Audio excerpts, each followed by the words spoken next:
अस्सलाम वालेकुम, मेरा नाम आरफा शाह नवाज है और आज मैं अपने अबू का इंटरव्यू लेना चाहती हूँ on real estate. So guys, welcome to Imlaq or meet my daughter. She's a 14-year-old who's still studying. लेकिन चूँकि she belongs to a household which is into real estate investments and consultancy, तो उसका काफ़ी interest था and we are both actually suffering from COVID.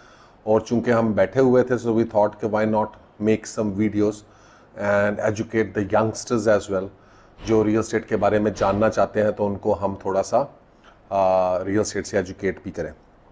सो इससे काफ़ी सारे questions हैं. I thought would be fine if we made a video out of it और उसमें जो भी इसके रियल एस्टेट से रिलेटेड क्वेश्चन है वो आंसर करें. Maybe that will help the new young generation which is coming up और जिनको आज से 5 साल बाद 10 साल के बाद रियल एस्टेट में इन्वेस्टमेंट्स करनी होगी. So they also get an idea कि रियल एस्टेट इन्वेस्टमेंट्स क्या हैं. So let's begin this small interview and Arfa go ahead. तो बाबा मेरे बहुत सिंपल से क्वेश्चंस हैं. Okay. You know the ones beginners have. तो Yeah, start off, Sure. Real estate होती क्या चीज़ है? Basically, real estate is land. Okay. Anything which you're developing on land, जितनी भी दुनिया के अंदर ज़मीन जो है हमारी, आपको पता कितनी ज़मीन है दुनिया में? पर खुश ज़मीन जिसको आप कहते हैं, that is all actually real estate. It is divided into मुख्तलिफ segments. For example, वो जगह जिसके ऊपर आप के जंगल्स हैं या जहाँ पे जंगल लगे तो उसको आप जंगल्स वगैरह कहते हैं. जो आप जहाँ पे एग्रीकल्चर के लिए यूज़ करते हैं, that is called agricultural land. फिर उसके बाद जो जगह आप रेजिडेंट्स के लिए आपने शहर आबाद कर लिए हैं, तो वो भी एक ज़मीन के खित्ते के ऊपर आबाद हुए हैं ना. तो you need land for that matter. तो जहाँ पे भी आपने घर बनाए हैं या जहाँ पे भी आपने टेक्निकली अगर मॉडर्न रियल एस्टेट की बात करेंगे, तो जितने आपके शहर हैं जहाँ पे आपने सोसाइटीज़ बनाई हैं, घर बनाए हैं रहने के लिए, वो तमाम चीज़ें जो हैं वो generally are called real estate. आपके घर हैं, आपकी बिल्डिंग्स हैं, आपके अपार्टमेंट्स हैं, आपके कमर्शियल प्लाजाज हैं. So even agriculture land is also called part of real estate. So that is the basic concept of real estate. So real estate is actually not मतलब कोई स्पेसिफिक बहुत ही कोई unique किस्म की कोई आइडियोलॉजी नहीं है, बल्कि ये जब इंसान इसका सबसे पहला काम था, जब इंसान इधर आया तो उसने रियल एस्टेट से ही काम शुरू किया, क्योंकि उसको एक खित्ता मिला कि यार इस जगह के ऊपर जो है वो काश्तकारी करो. तो वो रियल एस्टेट उस दिन वजूद में आ गई थी जब ये आपने काश्तकारी शुरू की. और उसके बाद लोगों ने उसके ऊपर काम शुरू कर दिया. ऐसे जिस तरह आपकी आबादी बढ़ती जा रही है, ऑब्वियसली उस हिसाब से रियल एस्टेट के अंदर भी वक्तन फ़वक्तन जो है वो प्राइसेस जो है वो बढ़ती जा रही हैं. So that is the basic concept of real estate. इसके मतलब कोई और आपके जहन में कोई बात है तो वो बताओ. मेरा दूसरा सवाल है, वाइट पैसा और काला पैसा, ब्लैक मनी, राइट? होती क्या चीज़? अच्छा, from very easy directly to a topic जो रियल एस्टेट के अंदर आप आ गए. पाकिस्तान के अंदर ब्लैक मनी का कॉन्सेप्ट है बहुत ज़्यादा, और उसकी रीज़न ये है कि ब्लैक मनी बेसिकली उस पैसे को कहते हैं जो आपने डिक्लेयर नहीं किया हुआ. सो अगर आपके पास पैसा है, टेक्निकली जब आप पैसे कमाते हैं तो उसके ऊपर आपने गवर्नमेंट को एक सर्टेन टैक्स देना होता है. वो जो टैक्स आप गवर्नमेंट को देते हैं उससे आपका पैसा डिक्लेयर हो जाता है, and you can keep that money as yours and you can spend it legally any way you want. अब जो भी पैसा जो आप देंगे without involving this, right, without paying taxes to the government, that becomes black money, undeclared money. Okay, so there is a lot of undeclared money जो basically real estate में जाती है. उसकी रीज़न ये है कि जी के रियल एस्टेट के अंदर जो है वो बहुत सारे फैक्टर्स हैं जिसकी वजह से रियल एस्टेट के अंदर वो पैसा इन्वेस्ट करना आसान है, क्योंकि अब वो ब्लैक मनी चूँकि डिक्लेयर नहीं है तो अब आप उससे लीगली कोई चीज़ ख़रीद नहीं सकते. लेकिन रियल एस्टेट में एक जो फ़ायदा है वो ये है कि रियल एस्टेट में एक चीज़ की कीमत है 4 करोड़ रुपया, लेकिन उसकी लीगल प्राइस है 2 करोड़ रुपया. तो आप क्या करोगे कि आप वो चीज़ 4 करोड़ रुपए में ख़रीदोगे, शो आप 2 करोड़ रुपया कराओगे, तो आपने कितना इन्वेस्ट कर दिया पैसा, 4 करोड़ रुपया, तो 2 करोड़ रुपया आपने वो इन्वेस्ट कर दिया जो आपके पास ब्लैक मनी थी, जो अनडिक्लेयर थी, इसके ऊपर आपने टैक्स नहीं दिया। सो लॉट ऑफ बिजनेसमैन इन पाकिस्तान और अदर पीपल जो टैक्स पे नहीं करते और अवॉइड करते हैं टैक्स पे करने से, वो ये जो इसको ब्लैक मनी या अनटैक्स मनी जो है, इसको जो है वो they invest in real estate because it is a easy way to make money you know through this, क्योंकि इसको आपको जाहिर नहीं करना पड़ता। और जब ये इसको बेचते हैं तो चूंकि रियल एस्टेट के ऊपर कैपिटल गेन कम है, ठीक है, टैक्सेशन का एक पूरा निज़ाम है, obviously this would be a complete topic in itself, जो हम कभी बाद में डिस्कस करेंगे। बट जो पैसा आपने डिक्लेयर किया हुआ है, जिसके ऊपर आपने टैक्स दिया हुआ, वो टेक्निकली वाइट मनी है। जो पैसा आपने डिक्लेयर नहीं किया वो ब्लैक मनी है। और रियल एस्टेट के अंदर ब्लैक मनी को इन्वेस्ट करना आसान है, इसलिए बहुत सारे लोग रियल एस्टेट में ब्लैक मनी इन्वेस्ट करते हैं और they make a lot of money out of it. But there is a certain stigma behind black money. आप वो एक्सप्लेन कर सकते हैं? ऑब्वियसली स्टिग्मा तो है ना जी। ब्लैक मनी मीन्स कि आपने इसके ऊपर टैक्स नहीं दिया, it's an illegal money obviously. अब ब्लैक मनी के दो जराए हैं, एक है जी कि अनटैक्स है, वो भी ब्लैक है कि मैं कारोबार कर रहा हूँ, मैंने बचाया 2 करोड़ रुपया, शो मैंने कराया 1 करोड़ रुपया, टैक्स मैंने दिया 1 करोड़ रुपये का, 1 करोड़ रुपया मेरे पास ब्लैक आ गया, ठीक है। ये एक black type of black money है। दूसरी टाइप ऑफ ब्लैक मनी ये है कि जनाब मैं रिश्वत लूँ और चूंकि मेरे पास वो एसेट्स नहीं है कि मैं शो करा सकूँगा, मैं unfortunately in Pakistan obviously this is one of the biggest dilemmas we are facing as a nation, that is corruption. तो बहुत सारे जो हमारे पीपल जो पब्लिक ऑफिस स्पेशली में जो बैठे हैं, वो क्या करते हैं कि जनाब वो कामों में चीज़ों को उसको करने के लिए दे ऑब्वियसली मैनिपुलेट, वो लोगों से लेते हैं पैसा, जिसमें पॉलिटिशियंस भी शामिल हैं, ब्यूरोक्रेट्स भी शामिल हैं, और भी इस तरह के जो पब्लिक ऑफिस जिसके पास भी अपॉर्चुनिटी है। तो बहुत कम लोग हैं जो नहीं करते, तो ज़्यादातर लोग ये काम करते हैं। तो ऑब्वियसली वो पैसा भी सारा ब्लैक है बिकॉज वो उसको डिक्लेयर नहीं कर सकते ना। देखिए, आपको पैसा डिक्लेयर करने के लिए आपको ये साबित करना है कि ये जो पैसा है ये मैंने कमाया कैसे। अगर मेरे पास कमाई का जरिया नहीं है तो वो पैसा किधर गया, वो ब्लैक मनी है, ठीक है। तो there is obviously stigma behind it, but when in Rome do as the Romans do, but everyone knows कि ये पैसे हैं, लोग इसको इन्वेस्ट करते हैं। And you know real estate जो है वो इस वक्त सबसे बड़ा हब बन गया है ब्लैक मनी की इन्वेस्टमेंट का। इसी वजह से जो FATF है और जो IMF है वो बड़ा स्ट्रिक्ट हुए हैं आजकल इसके बारे में कि जनाब रियल एस्टेट को जो है आप रेगुलेट करें और इसमें ब्लैक मनी की इन्वॉल्वमेंट को कम से कम करें, ठीक है, ताकि पाकिस्तान के जो है, और ये ऑब्वियसली इसी वजह से काफ़ी पॉलिसीज़ आगे चल के चेंज भी होंगी, तो देखें क्या होता है। ठीक है, मेरा तीसरा सवाल, रियल एस्टेट की प्राइसेस ऊपर कैसे जाती हैं और नीचे भी? अच्छा, ये रियल एस्टेट पहले ऊपर जाती क्यों है, पहले तो एक बात हम इसको देखें। वजह ये है कि एक छोटा सा बेसिक कॉन्सेप्ट समझें कि for example there is a limited piece of land. Land तो हम और नहीं बना सकते, मेरी बात आप समझ गए। या तो हम मार्स पे चले जाएं या हम मून पे चले जाएं तो वहाँ पे लैंड मिलेगी। तो दुनिया में तो लिमिटेड पीस ऑफ लैंड है।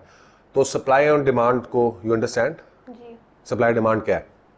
That was actually another question I wrote. अच्छा ठीक है, चलो, बट Yes, अभी सप्लाई डिमांड बेसिकली ये है कि अगर इस वक्त दुनिया में कितने लोग हैं? Around 7 billion people. Around 7 billion, ठीक है। सो आज अगर ये 7 बिलियन ना हो, लेट्स सपोज कि ये आज 30 बिलियन हो जाए, तो हर बंदे के हिस्से में जो लैंड आएगी वो कम हो जाएगी। बट 30 बिलियन तो example 30 billion. 30 billion, I heard the population इसके बाद नीचे जाएगी। It will reach a peak and then it will go down. I agree with you. अभी बाहर यूरोपियन वेस्टर्न कंट्रीज में पॉपुलेशन जो है वो रुक गई है, चीज़ें नीचे जा रही हैं। So obviously people are very of this fact कि जनाब ओवर पॉपुलेशन नहीं होनी चाहिए, एजुकेशन आ रही है। बट द क्वेश्चन जो आपका है, मैं उसको आंसर, एक सिर्फ हिपोथेसिस ले लो कि अगर आज 7 बिलियन लोग हैं, लेट्स सपोज, मुझे अब भूल गया है कि दुनिया में कितने लोग हैं, कितनी ये ज़मीन है। आपको पता होना चाहिए, वैसे आपको ओ लेवल्स में नहीं पता या 8th क्लास में पता होना चाहिए कि ये कितनी ये dry land, how much dry land we have. Like I know 70% is। So obviously जितने लोग आबादी जिस तरीके से बढ़ती जा रही है और अगर लोग ज़्यादा होते जाएंगे, लेट्स सपोज कल को 30 बिलियन हो जाते हैं लोग, तो ऑब्वियसली लैंड तो लिमिटेड है। तो लैंड जब लिमिटेड है तो ऑब्वियसली उसकी प्राइसेस जो है वो आहिस्ता आहिस्ता ऊपर जाना शुरू हो जाएंगी। सिमिलरली अगर आप पीछे चले जाएं तो अगर आप इंडस्ट्रियल एज की बात करें 19वीं सेंचुरी के अंदर, तो 19वीं सेंचुरी में और उससे पहले हमारा पॉपुलेशन बूम इतना ज़्यादा नहीं था, population was growing pretty steadily अगर आप पॉपुलेशन का चार्ट स्टडी करें। बट आफ्टर इंडस्ट्रियल एज और स्पेशली 20th सेंचुरी में जाके मेरा ख्याल है मैं स्टडी का था समवेयर इन 20th सेंचुरी जो है वो हम आज से 100-125 साल पहले हम 1-1.5 बिलियन ही थे, but with in the last 100 years हमने फिनोमिनली ग्रो किया, यानी 300-400 टाइम्स 500 टाइम्स हम ग्रो करके नाउ भी 7-7.5 बिलियन या 8 बिलियन के करीब होने जा रहे हैं। तो सिमिलरली उससे क्या हो रहा है कि पर पर्सन लैंड जो है वो कम होती जा रही है और इसी वजह से आपको लैंड के अंदर एक मेजर जो है वो How do you find plots to sell था सवाल? ठीक है, अब मैं बताता हूँ आपको। सो लैंड जो है वो आपको ज़्यादा से ज़्यादा वो कम होती जा रही है for the number of people और लैंड की प्राइसेस जो है वो उस वजह से बढ़ती जाती है। Simple supply and demand plus obviously जो अर्बन एरियाज़ हैं जहाँ पे लोग ज़्यादा हैं वहाँ पे ऑब्वियसली प्राइस की ज़्यादा है, जहाँ पे लोग कम है वहाँ पे प्राइसेस कम है। जी मेरा अगला सवाल है what is stock and demand? आपने पहले से Supply and आंसर कर demand. दिया। Supply and demand, stock and demand, it's basically the same thing. Okay, supply and demand आपको पहले बताया था, it's just like you know अगर एक जगह है आपके पास ये पेन है तो अब अगर इसको खरीदारी के लिए सिर्फ एक बंदा अवेलेबल है तो वो 10 रुपए में खरीद लेगा, लेकिन अगर 2 बंदे आ गए तो क्या होगा, वो कहेगा कि मुझे भी जरूरत है, पेन एक ही है, तो आप दोनों के दरमियान प्राइस ऊपर जाएगी, तो आप दोनों के दरमियान कंपटीशन हो जाएगा। वो कहेगा मैं 11 रुपए का लूंगा, तो क्योंकि पेन एक रह गया, तुम मैं 13 रुपए की लूंगी, मैं कहूंगा मैं 14 रुपीज में लूंगा, आप 15 and the highest bidder they will get the land. So obviously supply and demand as one of the major things to play in economy और similarly land के अंदर पे। And but if supply and demand जैसे आपने बताया है एक चीज है, ठीक है, and two people want it, but what if there are 5 pens and only 2 people want 1 pen? Only 2 people want 1 pen, तो similarly obviously price deflate हो जाएगी, price will come down because Nobody wants it. Nobody wants it. That's sad. So, that's sad, but at the same point you see कि दुनिया के अंदर बहुत सारी चीज़ें हैं कि लेट्स सपोज अगर मैं एक एग्जांपल देता हूँ कि हमारे पास वक्त यहाँ पे बहुत ज़्यादा प्लॉट है, ज़मीन है, अभी कोई कमी नहीं हुई है ज़मीन की दुनिया के अंदर, लेकिन जो हमारा फियर फैक्टर है हम खुद से अपने लिए ज़मीन को महंगी कर रहे हैं जी। Wait, what? by buying it, by investing in it, so the land is actually getting expensive. It's a human nature. It's running out, you said. It's running out, obviously, but the point is कि हम land खरीदते सारी इसलिए usage के लिए नहीं खरीद रहे। इस वक्त रियल एस्टेट के अंदर यूजेज के लिए तो इन्वेस्टमेंट हो रही है, लेकिन साथ साथ जो है एंड यूजर के अलावा एज एन इन्वेस्टमेंट भी इन्वेस्टमेंट हो रही है कि जिसकी ज़रूरत नहीं है, लेकिन मतलब अभी मैं आपको अगर बताऊं कि और ये स्पेसिफिकली कुछ जगहों की बात कर रहा हूँ, मैं हर जगह की बात नहीं कर रहा। लाहौर में DHA लाहौर में या इस तरह जो बाकी सोसाइटीज़ बनी हैं, यहाँ पे लाखों की तादाद में प्लॉट है जो खाली पड़े हैं और अगले 10-20 साल 25 साल वो खाली ही रहेंगे। उनके ऊपर अभी घर नहीं बनने क्योंकि उनकी ज़रूरत नहीं है अभी लोगों ने 20 साल के बाद घर बनाना है, बट वो प्लॉट और लैंड जो है वो उन्होंने ख़रीद ज़रूर ली हुई है, तो वो end user requirement as of today नहीं है, वो आगे की है futuristic, but this is how economies work obviously. And that was all of the questions I had for you today. That is all? Yeah, that is all. Okay. So, I hope you have learned something out of it. Yep, totally. Totally? Acha, theek hai. So, should I ask you some questions though? What type of questions? Regarding real estate, what do you think now? Will you invest in real estate? Personally, I believe so. If it's something that will earn me money,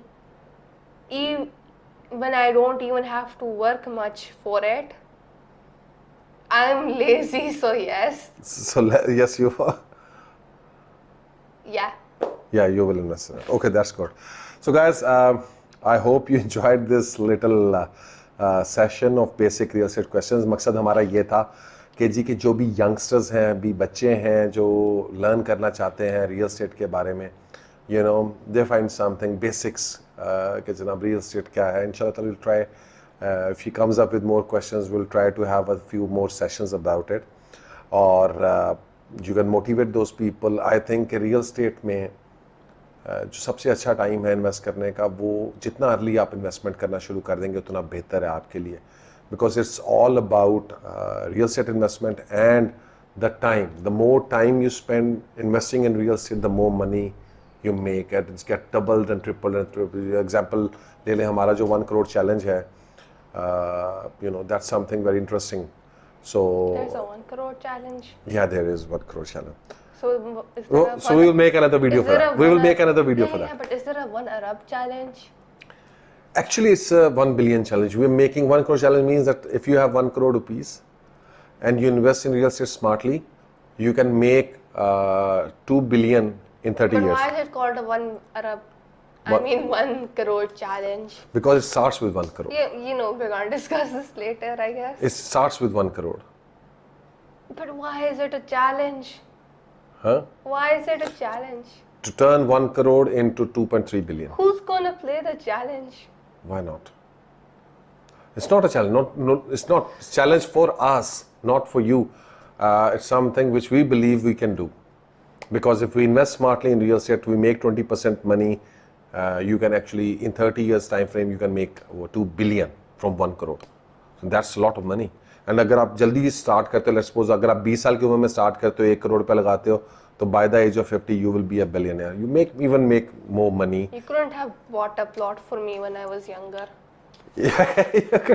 Okay, now I'm so sorry for that. So guys, that's all. I hope you enjoyed this session. Take care and Allah I Hafiz. would have been a billionaire by now.